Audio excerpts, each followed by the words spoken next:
ശക്തമായ മഴയിൽ തേവലക്കര പന്മന പഞ്ചായത്തുകളിൽ വ്യാപക നാശം. വീടുകൾക്ക് മുകളിൽ മരം വീണു. ഇടപ്പള്ളിക്കോട്ടയിൽ ഫ്ലെക്സ് ബോർഡുകൾ വീണ് വാഹനങ്ങൾ തകർന്നു. ശക്തമായ കാറ്റിലും മഴയിലും തേവലക്കര പന്മന ഭാഗങ്ങളിൽ വ്യാപകമായ നാശനഷ്ടമാണുണ്ടായത്. പന്മന ഇടപ്പള്ളിക്കോട്ടയിൽ കഴിഞ്ഞ രാത്രി ശക്തമായ കാറ്റിൽ ഫ്ലെക്സ് ബോർഡുകൾ നിലംപതിച്ച് വാഹനങ്ങൾ തകർന്നു. ബൈക്കുകളും ഓട്ടോറിക്ഷയുമാണ് തകർന്നത്. ആളപായമില്ല. ഫ്ലെക്സിനടിയിൽപ്പെട്ട ഓട്ടോറിക്ഷ പൂർണ്ണമായും തകർന്നു. തേവലക്കര പാലക്കൽ ശിവൻപിള്ളയുടെ വീട്ടിൽ നിന്ന് ആഞ്ഞിലിമരം സമീപ വീട്ടിലേക്ക് മറിഞ്ഞു വീണു. തെങ്ങിൽ തട്ടി മരം നിന്നതിനാൽ വീടിലേക്ക് പതിച്ചുള്ള അപകടം ഒഴിവായി.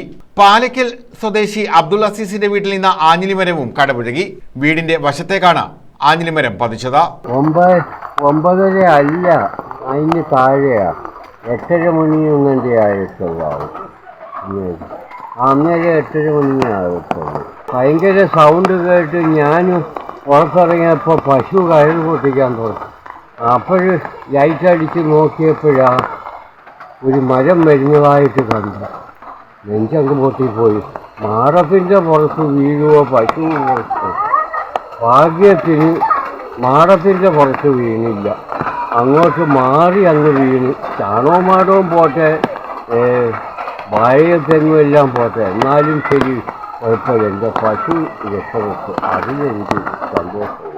ചേന്നങ്കര കുന്നേൽമുക്ക് ഇടയിൽ റോഡിൽ മരം ഒടിഞ്ഞു വീണു. ഇതേ തുടർന്ന് ഗതാഗതം സ്തംഭിച്ചു. തേവലക്കരയിൽ നിരവധി വീടുകളുടെ മുകളിലേക്ക് മരം വീണിട്ടുണ്ട്. ഫലവൃക്ഷങ്ങൾ ഉൾപ്പെടെ ഒടിഞ്ഞു വീണു. ചിലയിടങ്ങളിൽ വൈദ്യുതി കമ്പികൾക്ക് മുകളിലേക്കും മരം വീണിട്ടുണ്ട്. ഇതേ തുടർന്ന് വൈദ്യുതി ബന്ധവും മിക്കയിടങ്ങളിലും താറുമാറായി. ഡോക്ടർ സുജിത്ത് വിജയൻപിള്ള MLA ഉൾപ്പെടെ അപകട സ്ഥലങ്ങൾ സന്ദർശിച്ചു. News bureau, Chavara.